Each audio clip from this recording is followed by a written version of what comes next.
Bonjour, je suis professeur Najet Tielmi, enseignante-chercheur au CRMF de Rabat. Cette capsule s'adresse aux professeurs stagiaires en formation initiale dans les centres régionaux des métiers de l'éducation et de la formation, filière de la langue française. C'est une introduction au module de la planification des apprentissages. Il est désormais connu que l'enseignement est devenu une activité mûrement réfléchie, une activité à caractère, on est tenté de le dire, scientifique, c'est-à-dire qui obéit à 3 paramètres incontournables qui régissent tous les domaines et toutes les activités qui aspirent au succès, à savoir la planification, la gestion et l'évaluation. L'objectif de cette capsule est de donner un bref aperçu sur l'un de ces 3 paramètres majeurs, la planification des apprentissages. La planification des apprentissages est désormais considérée comme le premier pas pour toute activité d'enseignement. Il n'est plus en effet question, pour un enseignant, de se lever le matin et de dire « Qu'est-ce que je vais proposer à mes élèves aujourd'hui ?» Alors, comment planifier notre enseignement? La planification des apprentissages est un processus qui consiste à prévoir les éléments organisationnels nécessaires pour atteindre les objectifs ciblés et à mettre en œuvre un processus qui délimitera et répondra à 3 questions majeures. Quoi faire? Comment faire? Et quand le faire? Pour répondre à ces 3 questions, il est donc nécessaire de prendre connaissance du programme, définir les compétences disciplinaires et transversales à développer chez les élèves, prendre connaissance des outils et ressources pédagogiques disponibles dans l'établissement où l'on travaille, par exemple le matériel informatique, matériel audiovisuel, salle de théâtre, etc.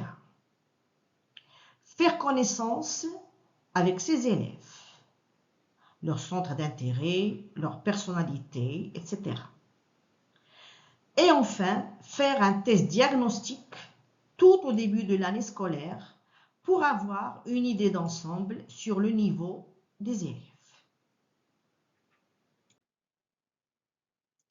Ainsi, il apparaît que la planification a pour fonction d'abord de permettre une bonne visibilité de l'acte pédagogique et une vue d'ensemble du programme, de définir les compétences visées et les objectifs à atteindre, de préciser les besoins, les attentes et les priorités, d'amener une réflexion continue sur les pratiques pédagogiques, de déterminer les besoins et les priorités, d'assurer la bonne utilisation des ressources et des stratégies d'enseignement, d'éviter l'improvisation, de mieux gérer le temps et enfin de procurer l'assurance et la confiance psychologique aussi bien à l'enseignant qu'à l'apprenant. Cependant, notons que la planification des apprentissages se doit d'être applicable, souple et ajustable, c'est-à-dire susceptible d'être modifiée en fonction des résultats obtenus au cours de la séquence ou en fonction d'imprévus tels que la maladie de l'enseignant, une grève, une catastrophe naturelle, etc.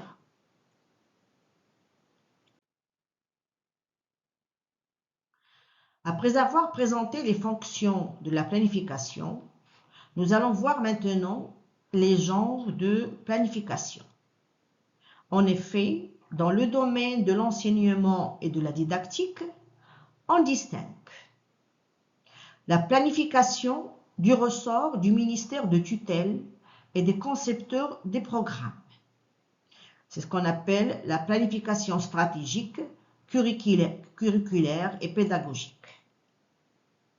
Ensuite, il y a la planification du ressort de l'enseignant. Alors, c'est la planification qui nous intéresse. Il y a d'abord la planification annuelle ou à long terme. Elle définit la répartition des grandes divisions du programme, les modules par exemple, sur l'année scolaire. Elle interroge les compétences à développer et prévoit les moyens d'évaluation sommative. Ensuite, il y a la planification intermédiaire ou à moyen terme. Elle définit à l'intérieur d'une période de temps donnée une étape. Par exemple, l'utilisation de chacune des périodes d'enseignement au regard des objectifs. Elle précise également les modalités d'évaluation formative.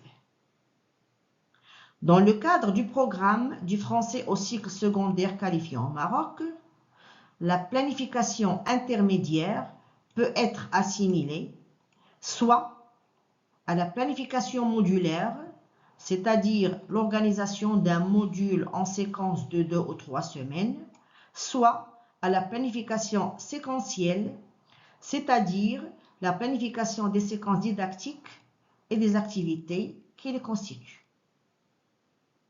Enfin, il y a la planification opérationnelle ou à court terme, matérialisée par ce qu'on appelle le plan de cours, qui décrit le déroulement précis des activités d'apprentissage proposées à l'élève au regard des objectifs, de même que le matériel didactique employé et les instruments d'évaluation formative.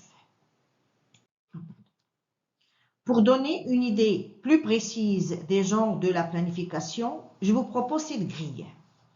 Cette grille contient tous les modules des 3 niveaux du cycle qualifiant. Je prends un seul exemple, le reste va de soi. Par exemple, en tronc commun, il y a les 4 modules au programme. On voit très bien au début du pointillé au. C'est là où on doit mettre les dates. Premier module, par exemple, du 15 septembre, par exemple, au 31 octobre.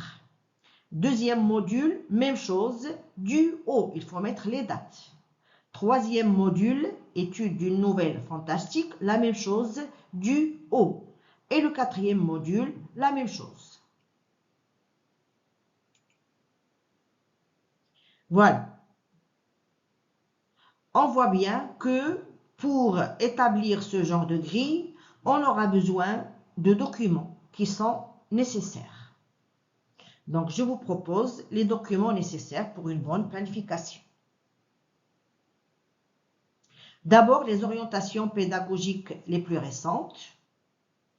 Ensuite, le programme annuel de chaque niveau et sa répartition sur les périodes. Le calendrier de l'année en cours. Et enfin, le calendrier des vacances et des jours fériés de l'année scolaire en cours. Voilà. Je vous remercie de votre attention et à très bientôt pour une autre capsule.